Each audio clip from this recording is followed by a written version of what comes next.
Welcome to Sunil Chemistry Zone.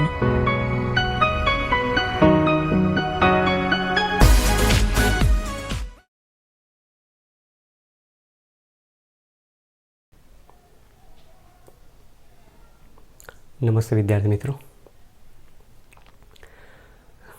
આજના video લેક્ચરની અંદર આપણે સ્ટાર્ટ કરીશું આપણા ઇલેક્ટ્રોકેમિસ્ટ્રીના ચેપ્ટરનો પોઈન્ટ નંબર 2. સૌથી પહેલો આપણે જે પોઈન્ટ ભણી ગયા એની અંદર ઇલેક્ટ્રોકેમિકલ સેલ વિશે આવ્યો હતો ટોપિક. હવે જે નેક્સ્ટ ટોપિક છે એની અંદર આપણે ઇલેક્ટ્રોલિટિક સેલ વિદ્યુત વિભાજન કોષ વિશે ભણીશું. તો આજનો આપણો ટોપિક જે છે વિદ્યુત વિભાજન ઉપર છે. વિદ્યુત વિભાજન એટલે જેને કહેવાય છે ઇલેક્ટ્રોલિસિસ. હવે વિદ્યુત વિભાજન છે શું? શબ્દ પરથી ખબર પડી જાય એવું છે. વિદ્યુત મતલબ વિદ્યુત પ્રવાહની વાત કરી છે. વિભાજન એટલે અહીંયા છૂટા પાડવાની વાત કરેલી છે. તો કોઈ પણ એવું વિદ્યુત વિભાજ્ય પદાર્થ લેવામાં આવે અથવા કોઈ પણ પદાર્થ લેવામાં આવે કે જે પદાર્થનું જલીય દ્રાવણ લેવામાં આવે અથવા પીગલિત દ્રાવણ લેવામાં આવે અને એમાં જ્યારે બહારથી વિદ્યુત પ્રવાહ પસાર કરવામાં આવે તો એ પદાર્થના આયનો મુક્ત થાય છે, આયનો છૂટા પડી જાય છે. ત્યારે એના આયનોની છૂટા પડવાની જે ઘટના છે એ ઘટનાને આપણે વિદ્યુત વિભાજન તરીકે નામ આપતા હોઈએ છીએ અને એ જે પદાર્થ છે એને આપણે વિદ્યુત વિભાજ્ય તરીકે ઓળખીએ છીએ. તો સૌથી પહેલાં વિદ્યુત વિભાજન કોને કહેવાય, વિદ્યુત વિભાજ્ય કોને કહી શકાય? તો જે પદાર્થના જલીય અથવા પીગલિત દ્રાવણમાં વિદ્યુત પ્રવાહ પસાર કરતાં તેના આયનો ઉત્પન્ન થાય તે પદાર્થને વિદ્યુત વિભાજ્ય ઇલેક્ટ્રોલાઇટ તરીકે ઓળખીએ છીએ અને આયનો ઉત્પન્ન થવાની ઘટનાને વિદ્યુત વિભાજન તરીકે ઓળખીએ છીએ. તો ડેફિનેશન સાથે પહેલાં લખતા જઈએ આમાં. ચલો, તો પોઈન્ટ આપણો જે છે વિદ્યુત વિભાજન કોને કહી શકાય? તો પહેલી ડેફિનેશન છે આપણી કે જે પદાર્થોના જલીય દ્રાવણમાં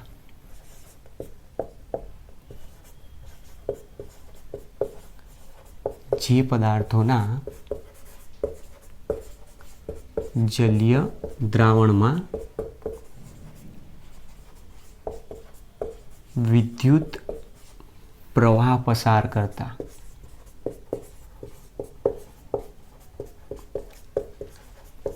તેના આયનો ઉત્પન્ન થાય તે પદાર્થને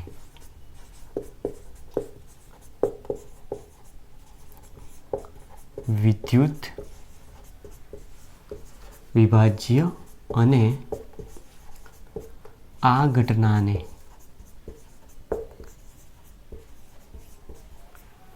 વિદ્યુત વિભાજન તરીકે ઓળખવામાં આવે છે. તો આપણી પાસે સૌથી પહેલો પોઈન્ટ એક આ છે કે વિદ્યુત વિભાજન એકચ્યુઅલી છે શું? તો વિદ્યુત વિભાજન માટે આપણે શું કરવાનું છે? એક કોષ લેવાનો છે. દાખલા તરીકે અહીંયા સમજાવું છું. આપણી પાસે એક આ કોષ છે. જે કોષમાં ચોક્કસ વિદ્યુત વિભાજ્ય પદાર્થનું જલીય દ્રાવણ ભરી દેવામાં આવે. બરાબર, માની લો કે આપણી પાસે વિદ્યુત વિભાજ્ય તરીકે કોણ છે? એબી વિદ્યુત વિભાજ્ય છે. તો એબી વિદ્યુત વિભાજ્યમાં એ પ્લસ આયન અને બી માઇનસ આયન હોઈ શકે છે. આવું વિદ્યુત વિભાજ્યનું જલીય દ્રાવણ એક કોષમાં લેવામાં આવે છે અને જેમાં બે વિદ્યુત ધ્રુવો ડૂબાડવામાં આવે છે અને બે વિદ્યુત ધ્રુવો ડૂબાડ્યા બાદ એનું જોડાણ બહારથી ડીસી બેટરી સાથે કરવામાં આવે છે. બરાબર, એટલે આ શબ્દ ખાસ ધ્યાન રાખજો. ડીસી બેટરી અહીંયા આપેલી છે. બેટરીનો ધન ધ્રુવ અને બેટરીનો ઋણ ધ્રુવ. તો બેટરીના ધનથી ઋણ ધ્રુવ તરફ હંમેશા ઇલેક્ટ્રોનનો ફ્લો આપણને જોવા મળતો હોય છે. તો બેટરીનું જ્યારે જોડાણ કરો છો અને બેટરી દ્વારા તમે જ્યારે વિદ્યુત પ્રવાહ પસાર કરો છો ત્યારે આના આયનો છૂટા પડી જાય. જે આયનો છૂટા પડે એની અંદર પ્લસ અને માઇનસ બંને આયન હશે. પ્લસ માઇનસ બંને આયનો જે છૂટા પડે છે એમાંથી જે પ્લસ આયનો ઉત્પન્ન થાય છે આની અંદર વિદ્યુત પ્રવાહ પસાર કરશો એટલે ઇલેક્ટ્રોન અહીંયા નીચે આવશે વિદ્યુત ધ્રુવ ઉપર. વિદ્યુત ધ્રુવ સક્રિય નિષ્ક્રિય તમે કોઈ પણ વાપરી શકો. જેવો ઇલેક્ટ્રોન અહીંયા નીચે પસાર થઈને આવશે એટલે વિદ્યુત વિભાજ્યમાં રહેલો જે પોઝિટિવ આયન છે એ પોઝિટિવ આયનો ધીમે ધીમે ઇલેક્ટ્રોન મેળવવા તરફ ગતિ કરવામાં આવશે એટલે એ તરફ આકર્ષિત થાય છે એવું આપણે કહી શકીએ છીએ. સામે અહીંયા નેગેટિવ આયન જે એ માઇનસ છૂટા બી માઇનસ છૂટા પડ્યા એ અહીંયા આ તરફ ગતિ કરવા માંડશે. તો અહીંયા ઇલેક્ટ્રોન મેળવશે પોઝિટિવ આયન ઇલેક્ટ્રોન મેળવે છે એટલે પ્રક્રિયા બતાવશે અહીંયા રિડક્શન. તો જ્યાં રિડક્શન પ્રક્રિયા થાય છે એને આપણે કેથોડ તરીકે નામ આપીએ છીએ. તો બેટરીના ઋણ ધ્રુવ સાથે જોડાયેલો વિદ્યુત ધ્રુવ કેથોડ તરીકે વર્તે છે એવું આપણે કહી શકીએ. સામે અહીંયા નેગેટિવ આયન આવશે એટલે ત્યાં ઓક્સિડેશન પ્રક્રિયા અનુભવશે, અને ઓક્સિડેશન પ્રક્રિયા અનુભવે તો એ એનોડ તરીકે વર્તે છે. તો બેટરીના ધન ધ્રુવ સાથે જોડાયેલો વિદ્યુત ધ્રુવ એનોડ કહેવાય, બેટરીના ઋણ ધ્રુવ સાથે જોડાયેલો વિદ્યુત ધ્રુવ કેથોડ કહેવાય. અહીંયા નેગેટિવ આયન પોતે ઇલેક્ટ્રોન ગુમાવી દેશે અને પોતે ઇલેક્ટ્રોન ગુમાવીને શું કરશે? ડિસ્ચાર્જ થઈ જશે, મતલબ પોતાનો ચાર્જ દૂર કરી નાખશે. અને એ પ્રકારની જે ઘટના છે કે જેમાં વિદ્યુત વિભાજ્યના જલીય દ્રાવણમાં બહારથી વિદ્યુત પ્રવાહ પસાર કરવામાં ત્યારે એના આયનો ઉત્પન્ન થાય છે. આયનો ઉત્પન્ન થવાની જે ઘટના છે એને જ આપણે વિદ્યુત વિભાજન તરીકે ઓળખીએ છીએ. અને આખી જે આ સમગ્ર રચના છે એને વિદ્યુત વિભાજન કોષ તરીકે ઓળખવામાં આવે છે. વિદ્યુત વિભાજન કોષ અથવા આને વોલ્ટામીટર તરીકે પણ ઓળખવામાં આવતું હોય છે. હવે તમે અહીંયાથી જોઈ શકો છો કે એક વિદ્યુત ધ્રુવ પર ઓક્સિડેશન પ્રક્રિયા, બીજા વિદ્યુત ધ્રુવ પર રિડક્શન પ્રક્રિયા થાય છે. મતલબ વિદ્યુત વિભાજન કોષમાં જોવા મળતી પ્રક્રિયા કયા પ્રકારની છે? રેડોક્સ પ્રક્રિયા છે. તો રેડોક્સ રિએક્શન આપણે ટોપિકનો ઉપર આપેલી છે. હવે અહીંયા જે ટોપિક બતાવ્યા એમાં વિદ્યુત વિભાજ્ય આપણે કીધું, તો વિદ્યુત વિભાજ્ય પણ આપણે ભણી ગયા છે ટોપિકમાં આગળ. વિદ્યુત વિભાજ્ય પદાર્થો આપણને બે પ્રકારના જોવા મળી શકે. એક પ્રબળ વિદ્યુત વિભાજ્ય અને બીજો નિર્બળ વિદ્યુત વિભાજ્ય. તો આવા બે અલગ અલગ પ્રકારના વિદ્યુત વિભાજ્ય મળી શકે. વિદ્યુત વિભાજ્ય એટલે જેના આયનો ઉત્પન્ન થાય, અને આયનો ઉત્પન્ન થાય ને એના દ્વારા વિદ્યુત પ્રવાહ ઉત્પન્ન થશે. ખબર કેવી રીતે પડશે? તો આની અંદર એ ટોપિક આપણે આગળ ભણવાનું છે. તો વિદ્યુત વિભાજ્ય બે પ્રકારના છે, પ્રબળ અને નિર્બળ વિદ્યુત વિભાજ્ય. પ્રબળ વિદ્યુત વિભાજ્ય કોને કહી શકીએ આપણે? કે જેનું સંપૂર્ણ આયનીકરણ થાય, જેનું સંપૂર્ણ આયનીકરણ અથવા વિયોજન પણ જેને બીજો શબ્દ આપી શકે. અને નિર્બળ વિદ્યુત વિભાજ્ય કોને કહી શકાય? તો જેનું અંશત આયનીકરણ થાય અથવા વિયોજન થાય.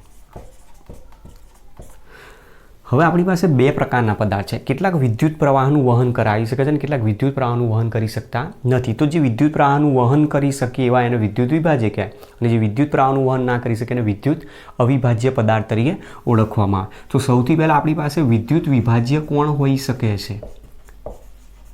વિદ્યુત વિભાજ્ય પદાર્થો તરીકે કોણ હોઈ શકે? તો એસિડ પણ હોઈ શકે, બેઝ પણ હોઈ શકે, તેમજ ક્ષારનું જલીય અથવા પીગલિત દ્રાવણ પણ હોઈ શકે છે. તો આ બધા વિદ્યુત વિભાજ્ય પદાર્થો તરીકે વર્તી શકે. સામે વિદ્યુત અવિભાજ્ય પદાર્થો પણ છે જે વિદ્યુત પ્રવાહનું વહન કરવામાં ભાગ લેતા નથી. તો એને આપણે નામ આપીએ છીએ વિદ્યુત અવિભાજ્ય, નોન ઇલેક્ટ્રોલાઇટ કહી શકાય, જે કોઈ દિવસ વિદ્યુત વહન દર્શાવે નહીં. તો એવા કોણ હોઈ શકે? તો કાચ, રબર, ગુંદર, ગ્લિસરોલ, ઇથેનોલ વગેરે. આ બધા વિદ્યુત અવિભાજ્ય પદાર્થો આપેલા છે આપણને. હવે એમાં પ્રબળ વિદ્યુત વિભાજ્યની જો વાત કરીએ તો પ્રબળ વિદ્યુત વિભાજ્ય તરીકે કોણ હોઈ શકે? પ્રબળ એસિડ, પ્રબળ બેઝ અને ક્ષાર પણ હોઈ શકે છે. જ્યારે આની અંદર નિર્બળ એસિડ, નિર્બળ બેઝ જેવા પદાર્થો અંશત આયનીકરણ દર્શાવે છે, જેનો આયનીકરણ અંશ ખૂબ જ ઓછો હોય છે, વિયોજન અંશ જેનો ખૂબ ઓછો હોય છે. તો જેનો વિયોજન અંશ વધારે, જેનું આયનીકરણ અંશ વધારે, જેનું આયનીકરણ વધારે થાય, જેનું વિયોજન વધારે થાય પ્રબળ વિદ્યુત વિભાજ્ય કહેવાય.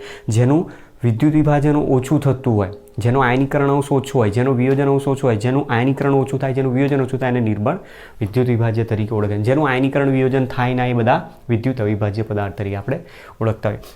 તો આ વસ્તુ આપણને સૌથી પહેલાં અહીંયા સમજાય છે. હવે આની અંદર ઘટના શું બની છે? જુઓ, આપણે પહેલો જે કોષ બતાવ્યો હતો વિદ્યુત રાસાયણિક કોષ. વિદ્યુત રાસાયણિક કોષનો સિદ્ધાંત શું કીધું હતું આપણે? રાસાયણિક ઉર્જાનું વિદ્યુત ઉર્જામાં રૂપાંતર થાય. તો ત્યાં અર્ધકોષના દ્રાવણોની અંદર રાસાયણિક પ્રક્રિયા થતી હતી, રાસાયણિક ઉર્જા ઉદ્ભવી અને તમે મીટર મારફતે વિદ્યુત ઉર્જા ત્યાં માપતા હતા.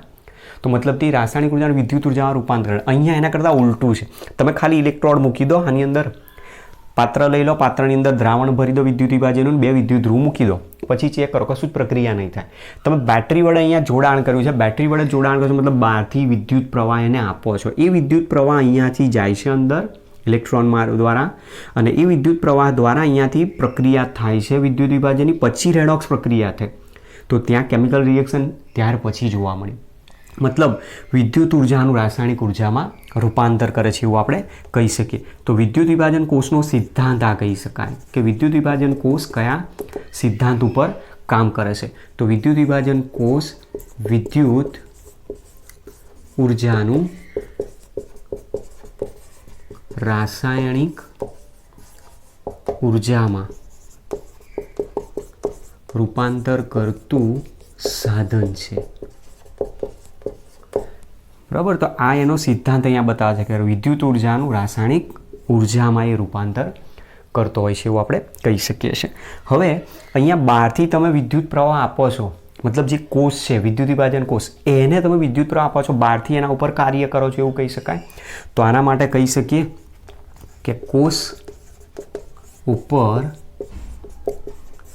કાર્ય કરવામાં આવે છે.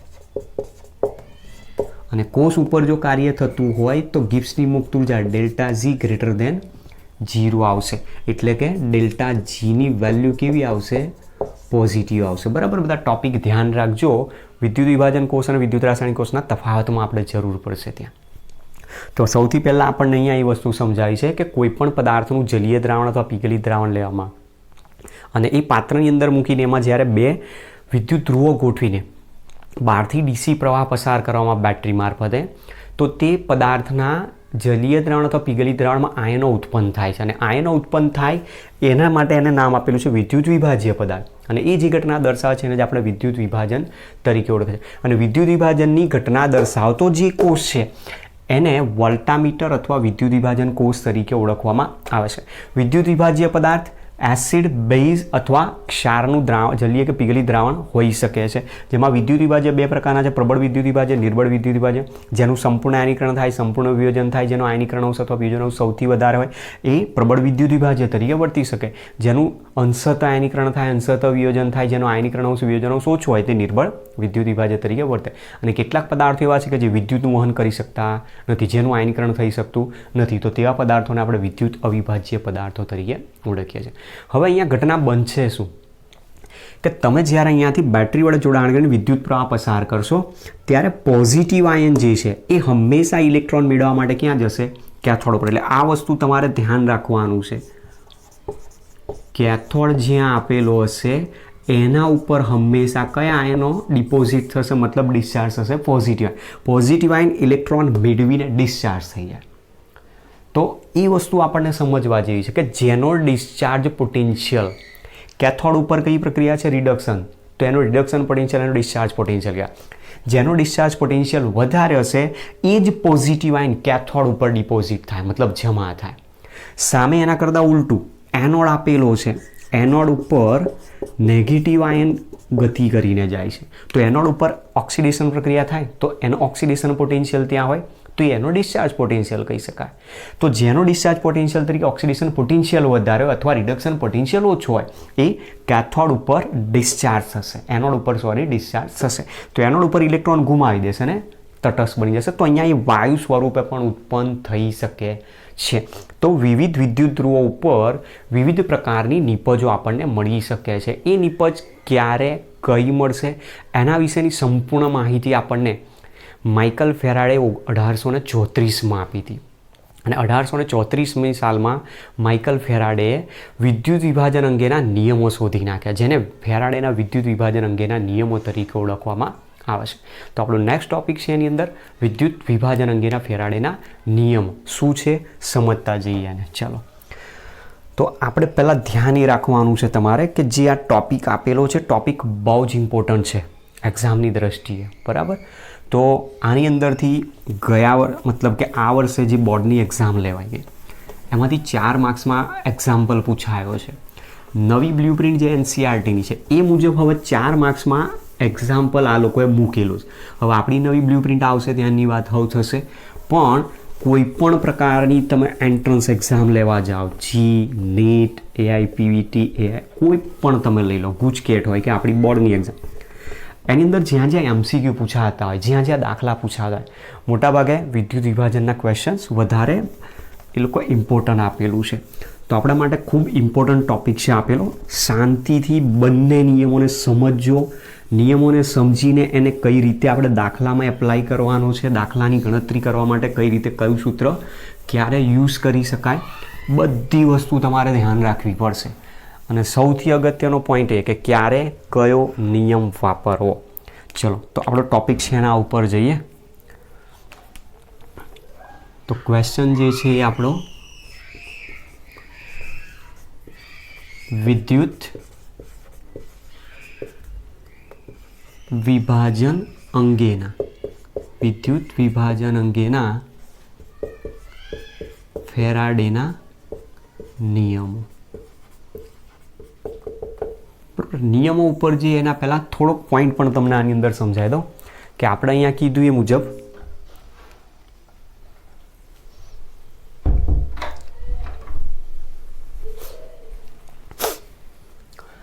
વિદ્યુત વિભાજન અંગેના ફેરાડેના નિયમો ઉપર જે એના પહેલાંથી એક પોઈન્ટ થોડોક સમજાવી દઈએ કે આપણે કીધું એ મુજબ કે જ્યારે વિદ્યુત વિભાજન કોષ લેવામાં, વિદ્યુત વિભાજન કોષમાં જ્યારે પદાર્થનું જલીય પીગલિત દ્રાવણ ઉમેરવા અને વિદ્યુત પ્રવાહ પસાર કરવામાં આવે તેનું આયનીકરણ થઈને વિવિધ વિદ્યુત ધ્રુવો પર નિપજો જમા થાય છે. તો આપણી પાસે સપોઝ માની લો કે પાણી છે, પાણી આપેલું છે, પાણીનું વિદ્યુત વિભાજન કરવા, તો પાણી અતિ મંદ વાહક છે એવું આપણે કહીએ, તો સરળતાથી એનું આયનીકરણ થાય ને. એ દરમિયાન તમારે આમાં શું કરવું પડશે, સાંદ્ર H2SO4 લાવો અથવા તો સલ્ફ્યુરિક એસિડ જ લઈ લો અને એના શું કરો 2-3 ટીપા એમાં નાખી દો. 2-3 ટીપા એમાં નાખશો એટલે શું થશે, એ આયનો છૂટા પાડવામાં એને મદદ કરશે. અને આયનો છૂટા પડશે એટલે એમાંથી જે આયનો છૂટા પડે છે એમાં H+ આયન અને આપણે OH- આયનો છૂટા પાડતા હોય છે. હવે જ્યારે પાણીનું વિદ્યુત વિભાજન થશે તો તમે જ વસ્તુ વિચારો, પોઝિટિવ આયન છે, પોઝિટિવ આયન હંમેશા કેથોડ ઉપર ગતિ કરશે, નેગેટિવ આયન હંમેશા એનોડ તરફ ગતિ કરવા પ્રયત્ન કરશે. તો પોઝિટિવ આયન જો કેથોડ ઉપર ગતિ કરશે તો કેથોડ ઉપર એ ઇલેક્ટ્રોન મેળવશે H+ આયન, અને H+ આયન ઇલેક્ટ્રોન મેળવીને શું કરશે, હાઇડ્રોજન ગેસ તરીકે ઉત્પન્ન કરશે. તો મતલબ પાણીનું જ્યારે વિદ્યુત વિભાજન થાય તો કેથોડ ઉપર હાઇડ્રોજન વાયુ ઉત્પન્ન કરાવે. પછી એ પ્રમાણે એનોડ છે, એનોડ તરફ ગતિ કરશે OH- આયનો.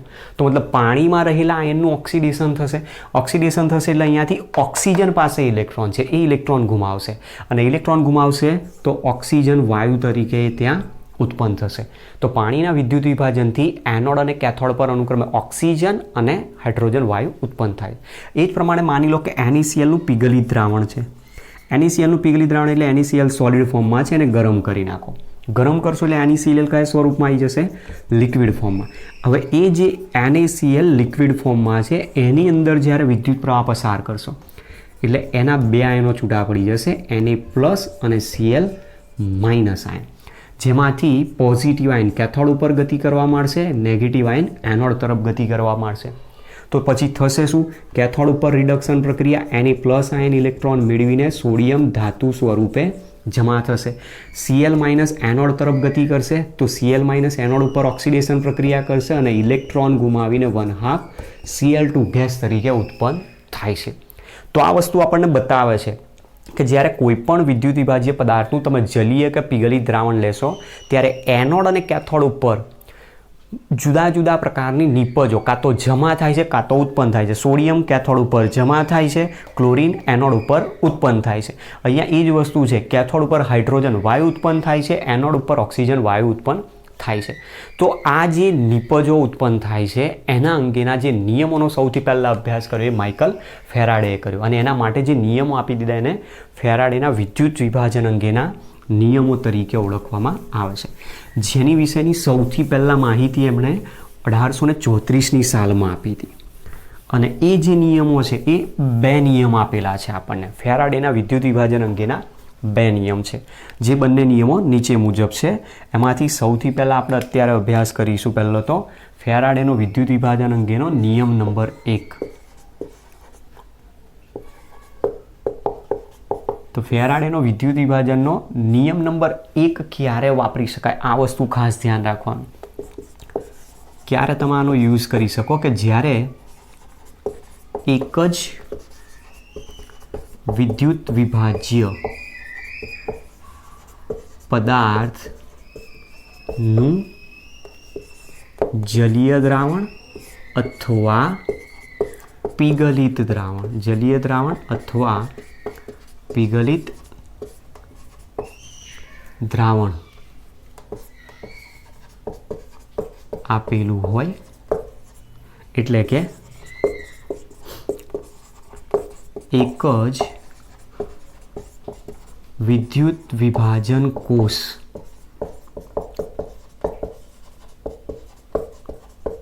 આપેલો હોય ત્યારે આ નિયમ વાપરવો. તો સીધું તમને આ સીધું ખબર પડી જવી જોઈએ કે ક્યારે દાખલાની અંદર કયો નિયમના સૂત્રનો તમે ઉપયોગ કરશો. તો આ એના માટેની એક હિન્ટ છે કે એક જ વિદ્યુત વિભાજ્ય પદાર્થ આપ્યો છે, એક જ વિદ્યુત વિભાજન કોષ આપેલો, તો ફેરાડેનો વિદ્યુત વિભાજનનો પ્રથમ નિયમનો ઉપયોગ. હવે ફેરાડેનો વિદ્યુત વિભાજન અંગેનો પ્રથમ નિયમ શું કહે છે? તો આપણે હમણાં આકૃતિ જે બનાવી હતી, ફરીથી આકૃતિ અહીંયા ડ્રો કરીએ. ચલો, આની અંદર મૂકી દીધો છે વિદ્યુત વિભાજ્ય પદાર્થ. આકૃતિ થોડીક મોટી કરીએ. તો વિદ્યુત વિભાજ્ય પદાર્થનું અહીંયા કોઈ પણ દ્રાવણ લીધું છે. આપણે બતાવ્યું હતું એ મુજબ માની લો કે AB વિદ્યુત વિભાજ્ય પદાર્થનું જલીય દ્રાવણ મેં અહીંયા લઈ લીધું છે. જલીય દ્રાવણ મંદ પણ હોઈ શકે, સાંદ્ર પણ હોઈ શકે છે.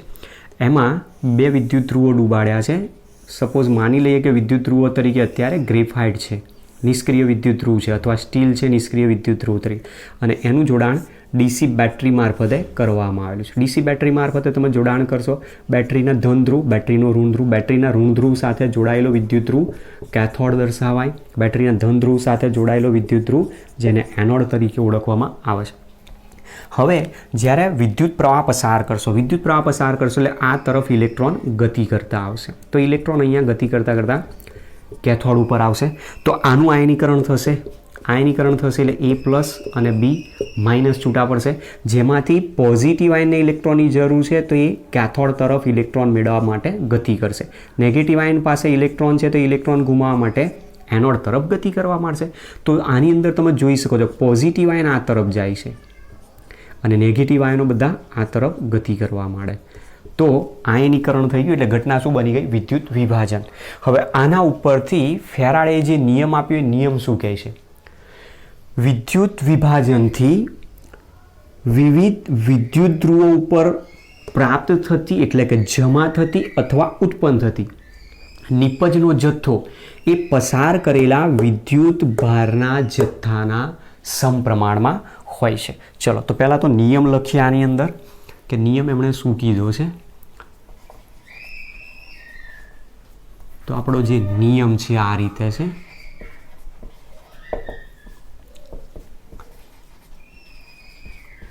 વિદ્યુત વિભાજનથી વિદ્યુત ધ્રુવો પર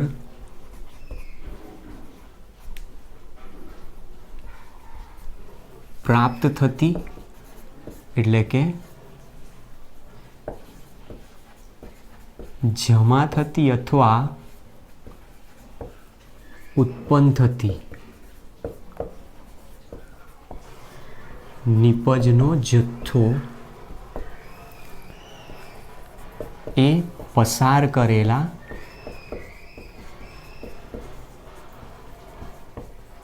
વિદ્યુત જથ્થાના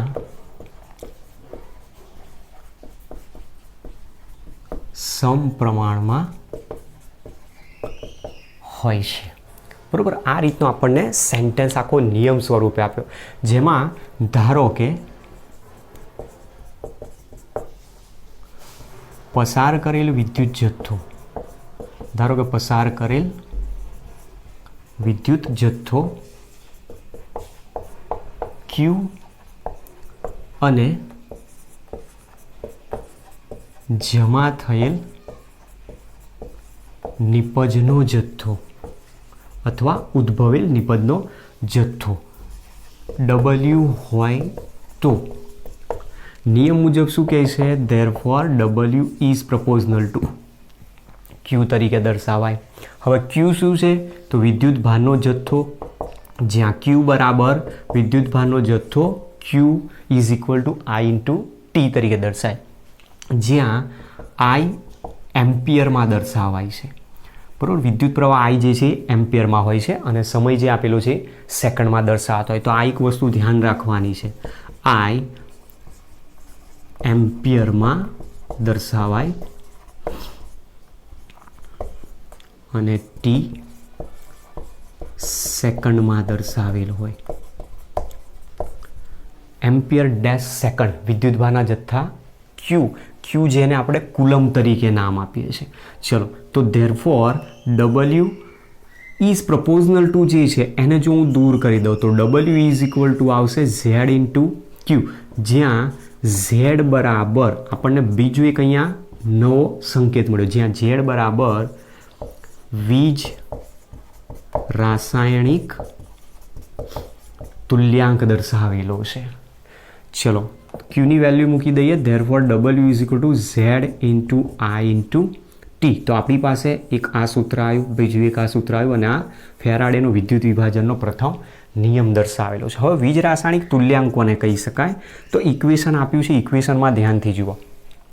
જો I એકમ વીજભાર વિદ્યુત પ્રવાહ લઈ લઉં, વિદ્યુત પ્રવાહ જે પસાર થાય છે એમ્પિયરમાં એ 1 એમ્પિયર જેટલો લેવામાં આવે અને પસાર કરેલો વિદ્યુત જથ્થા માટેનો જે સમય છે 1 સેકન્ડ અથવા એકમ સમયમાં એકમ વિદ્યુત પ્રવાહ પસાર કરવામાં આવે. તો મતલબ T અને I ની વેલ્યુ જો 1 લઈ લઉં તો શું થઈ જશે? W is equal to Z થઈ જાય. તો એકમ સમયમાં એકમ વિદ્યુત પ્રવાહ પસાર કરતા પ્રાપ્ત થતી નિપજનો જથ્થો એ જ તેનો વીજ રાસાયણિક તુલ્યાંક તરીકે ઓળખવામાં આવે છે. તો ડેફિનેશન આપણને અહીંયાથી મળી શકે. વીજ રાસાયણિક તુલ્યાંક એટલે શું? વીજ રાસાયણિક તુલ્યાંક જો I is equal two 1 ampere અને T is equal two 1 second લેવામાં આવે તો W is equal to Z થાય. એટલે કે 1 સેકન્ડમાં 1 એમ્પિયર વિદ્યુત પ્રવાહ 1 સેકન્ડમાં 1 એમ્પિયર વિદ્યુત પ્રવાહ પસાર કરતા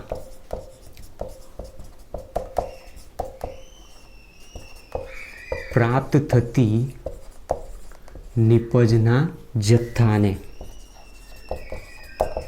તેનો વીજ રાસાયણિક તુલ્યાંક કહે છે.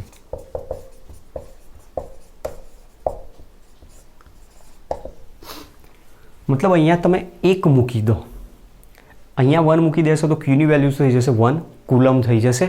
તો એના ઉપરથી પણ વ્યાખ્યા આપી શકીએ, અથવા 1 કુલમ વિદ્યુત જથ્થો પસાર કરતા જમા થતી નિપજનો જથ્થો, તેને પણ શું કહી શકાય? વીજ રાસાયણિક તુલ્યાંક તરીકે જ ઓળખી શકીએ છીએ. તો આ વીજ રાસાયણિક તુલ્યાંકની આપણને આ રીતે અહીંયાથી ડેફિનેશન મળે છે. ચલો, ટોપિકમાં હવે આગળ સમજવાનો પ્રયત્ન કરીએ. વીજ રાસાયણિક તુલ્યાંક આપણે જે કીધો એમાં અહીંયા કહીએ છીએ કે આપણે વિદ્યુત પ્રવાહ પસાર કરીએ છીએ. વિદ્યુત પ્રવાહ જે પસાર કરીએ છીએ એ કયા સ્વરૂપે આવે છે? તો તમે આકૃતિમાં જોઈ શકો છો. જો વિદ્યુત પ્રવાહ કયા સ્વરૂપે છે? ઇલેક્ટ્રોન સ્વરૂપે. તો ઇલેક્ટ્રોન દ્વારા વિદ્યુત પ્રવાહ પસાર થાય છે. તો મતલબ તમે અહીંયા ઇલેક્ટ્રોન પસાર કરો છો. હવે કેટલા ઇલેક્ટ્રોન પસાર કરો છો એ તો આપણને એક્ઝેક્ટ ખબર નથી. તો આપણે અહીંયા શું કરીએ? ચોક્કસ ઇલેક્ટ્રોન માટે અહીંયા તપાસ કરીએ, આની અંદર સમજવાનો પ્રયત્ન કરીએ. હવે 1 મોલ ઇલેક્ટ્રોન જો લેવામાં આવે, 1 મોલ ઇલેક્ટ્રોન દ્વારા વહન પામતા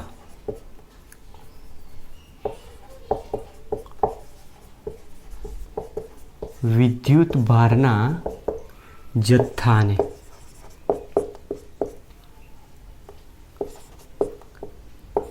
એક ફેરાડે કહે છે. મતલબ અહીંયા એવું દર્શાવેલું છે, 1 મોલ ઇલેક્ટ્રોન જો આપેલા હોય તો 1 મોલ ઇલેક્ટ્રોન એટલે આપણે કેટલા ગણીએ છીએ? 6.022 ગુણ્યા 10⁻23 ઇલેક્ટ્રોન ગણીએ છીએ. અને આટલા ઇલેક્ટ્રોન દ્વારા વહન પામતો જે વિદ્યુત જથ્થો હોય એ શું કહેવાય? 1 ફેરાડે તરીકે ઓળખાય છે. તો મતલબ આમાં 1 ફેરાડે તરીકે હું કહી શકું છું. હવે સમજીએ, જો 1 ફેરાડે વેલ્યુ આવે છે કેટલી આવી શકે? તો આપણને ખબર છે કે 1 ઇલેક્ટ્રોનનો વીજભાર, 1 ઇલેક્ટ્રોન પરનો વીજભાર જેની વેલ્યુ છે 1.602 × 10⁻19 કુલમ છે. તો ધેરફોર એવોગેડ્રો નંબર જેટલા આપેલા હોય, મતલબ 6.022 ગુણ્યા 10⁻23 ઇલેક્ટ્રોન પરનો વીજભાર બરાબર કેટલો થઈ શકે? તો E = 1.602 10⁻19 કુલમ ઇન્ટુ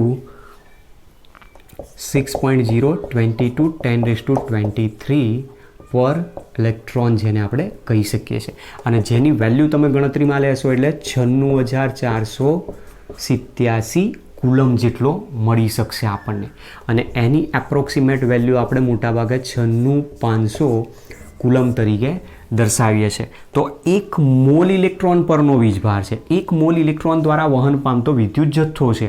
તો એના આધારે કહી શકીએ કે 1 મોલ ઇલેક્ટ્રોન દ્વારા વહન પામતો વિદ્યુત જથ્થો 96,500 કુલમ છે, જેને જ આપણે 1 ફેરાડે તરીકે ગણતરીમાં લઈએ છીએ. તો આ એક પોઈન્ટ આપણને અહીંયાથી સમજાવેલો છે. આવો હવે અહીંયા બીજું સમજાવવાનો શું પ્રયત્ન કર્યો છે કે 1 મોલ ઇલેક્ટ્રોન પસાર થાય, મતલબ 1 મોલ ઇલેક્ટ્રોન જ્યારે પસાર કરવામાં આવતો હોય ત્યારે જમા થતી ધાતુનો જથ્થો, જમા થતી ધાતુનો જથ્થો, અહીંયા ધાતુની જગ્યાએ શબ્દ વાપરીશું, જમા થતી નિપજનો જથ્થો એ કેટલો હોય? તો 1 ગ્રામ તુલ્યાંક જેટલો હોય છે. જમા થતી નિપજનો જથ્થો બરાબર 1 ગ્રામ તુલ્યાંક નિપજનો જથ્થો દર્શાવતી હોય છે. મતલબ અહીંયા આપણે કહી શકીએ છીએ કે 1 મોલ ઇલેક્ટ્રોન જ્યારે પસાર થાય ત્યારે જમા થતી નિપજનો જથ્થો W જે છે 1 ગ્રામ તુલ્યાંક નિપજનો જમા થતો જથ્થો દર્શાવે છે. તો હવે આપણી પાસે અહીંયા એક પોઈન્ટ છે કે જો 1 ગ્રામ તુલ્યાંક જેટલો જથ્થો જમા થતો હોય તો 1 ગ્રામ તુલ્યાંક એટલે ઇક્વિવેલન્ટ વેઇટ કહીએ છીએ. તો W = અહીંયા હું શું લખી શકું છું? ઇક્વિવેલન્ટ વેઇટ માટે E દર્શાવી શકું છું. હવે આ ફોર્મ્યુલાને આપણે અહીંયા યુઝ કરી શકીએ છીએ. જોઈએ કઈ રીતે આવે છે. જુઓ,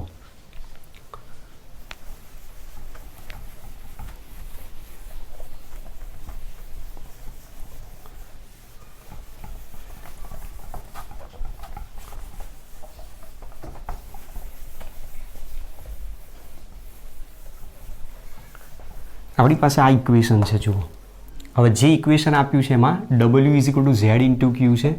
ધેરફોર 1 મોલ જો ઇલેક્ટ્રોન પસાર થતો હોય, 1 ફેરાડે જેટલો વિદ્યુત જથ્થો પસાર થતો હોય, 96,500 કુલમ જેટલો વિદ્યુત જથ્થો પસાર થતો હોય, તો W = E લખી શકીએ છીએ.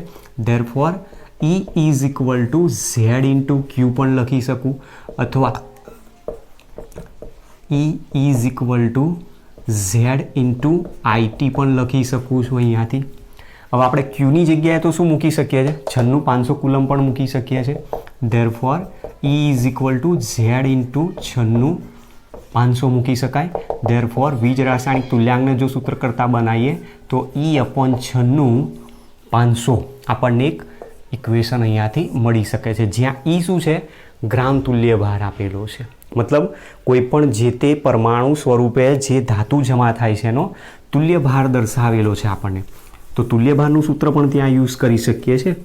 અને તુલ્ય ભારનું સૂત્ર જો વાપરીએ તો આપણને કેલ્ક્યુલેશન માટે બીજું એક નવું ફોર્મ્યુલા સૂત્ર ત્યાંથી જોવા મળી જશે. MCQ માટે બધા ક્વેશ્ચનો છે અત્યારે જે થિયરી દર્શાવીએ છીએ એમાં. ચલો, તો આ ઝેડ જે આપેલો છે, ઝેડની વેલ્યુ જો અહીંયા હું મૂકી દઉં તો ધેરફોર ક્યાં મૂકીશું? આપણું જે સૂત્ર છે main W is equal to આપણું જે સૂત્ર છે અહીંયા W is equal to Z into Q અથવા Z ઇન્ટુ IT.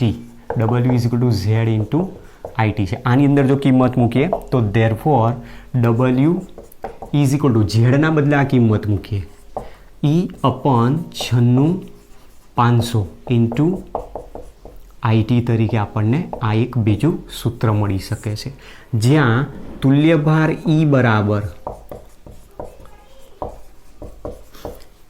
બરાબર શું લખીએ છીએ આપણે? અણુભાર ભાગ્યા N ફેક્ટર. બરાબર, N ફેક્ટર શું છે ત્યાં? N ફેક્ટર બરાબર પરમાણુ અથવા આયને મેળવેલ અથવા ગુમાવેલ ઇલેક્ટ્રોનની સંખ્યા દર્શાવીએ છીએ આપણે. ચલો, તો આની વેલ્યુ અહીંયા જો મૂકી દઈએ તો therefore W is equal to તુલ્ય ભારની જગ્યાએ કિંમત મૂકીએ અણુભાર એટલે આપણે એને મોલેક્યુલર વેઇટ તરીકે દર્શાવે છે. Molecular weight into I into T upon 96,500 મૂકી દો આમાં. ચલો, હવે મોલેક્યુલર વેઇટ આની છેદમાં લાવી દઈએ તો વજન અને છેદમાં આવશે અણુભાર બરાબર IT અપોન 96,500 થઈ જશે. વજન ભાગ્યા અણુભાર કોનું સૂત્ર છે? વજન ભાગ્યા અણુભાર મોલ બરાબર વજન ભાગ્યા અણુભાર. Therefore N is equal to IT upon 96,500. કુલમનો પણ આપણે યુઝ કરીએ કે દાખલાની અંદર જ્યાં મોલ શોધવાની જરૂર પડે તમે આનો ઉપયોગ ડાયરેક્ટ સીધો કરી શકો છો. તો આપણી પાસે બીજું એક આ સૂત્ર પણ આવ્યું. અને અહીંયા જે વજન જમા થાય છે એ વજન કયું કહી શકાય? સૈદ્ધાંતિક વજન દર્શાવશે. આ જમા થતી નિપજનો જથ્થો જે આપણે કેલ્ક્યુલેશન દ્વારા મેળવ્યો છે સૈદ્ધાંતિક કહી શકાય. પ્રાયોગિક હશે ડાયરેક્ટ આપણે કેટલો જમા થયેલો સીધો શોધી નાખતા હોઈએ છીએ. હવે આ જે આપેલા છે એ જ્યાં N શું બતાવે છે? નિપજના મોલ દર્શાવે છે. બરોબર, તો આટલી વસ્તુ આપણને સૌથી પહેલાં ફેરાડેના વિદ્યુત વિભાજનના પ્રથમ નિયમમાં સમજાવેલી છે. સાથે સાથે જો વિદ્યુત વિભાજન કોષની ક્ષમતા વિદ્યુત વિભાજન કોષની ક્ષમતા ઈટા હોય તો ઈટા ઇઝ ઇક્વલ ટુ નિપજનું પ્રાયોગિક મૂલ્ય ભાગ્યા નિપજનું સૈદ્ધાંતિક મૂલ્ય ભાગ્યા પ્રાયોગિક મૂલ્ય આવશે. ચલો, આને પછી લઈએ આપણે નિયમ પછી હોય તો આપણે પહેલાં નિપજોનો પોઈન્ટ પૂરો કરી નાખીએ. વિદ્યુત વિભાજન કોષની ક્ષમતા જો ઈટા હોય તો ઈટા છે તો આપણી પાસે જે સૂત્ર છે એ ઓકે છે. નિપજનું પ્રાયોગિક મૂલ્ય એટલે કે W અહીંયા દર્શાવે છે આપણે જેને નિપજનું પ્રાયોગિક મૂલ્ય ભાગ્યા નિપજનું સૈદ્ધાંતિક મૂલ્ય અને ક્ષમતા આપી છે તો ગુણ્યા 100 તરીકે આપણે દર્શાવી શકીએ છીએ. બાકી કોઈ દિવસ વિદ્યુત વિભાજન કોષની ક્ષમતા ક્યારેય 100% જોવા મળતી નથી. દાખલામાં જો જરૂર પડે તો તમે વિદ્યુત વિભાજન કોષની ક્ષમતા પણ આ સૂત્ર ઉપરથી શોધી શકો છો. બરાબર, તો આટલી વસ્તુ આપણને સૌથી પહેલાં આપેલી છે વિદ્યુત વિભાજન અંગેના ફેરાડેના પ્રથમ નિયમની અંદર. હવે એ કઈ રીતે આવે છે એને પણ થોડું એક્ઝામ્પલથી આપણે પછી સોલ્વ કરવાનો પ્રયત્ન કરીશું. ત્યાં સુધી આટલા સૂત્રો જે છે શાંતિથી જોઈને વિચારીને લખી લો પહેલાં તો.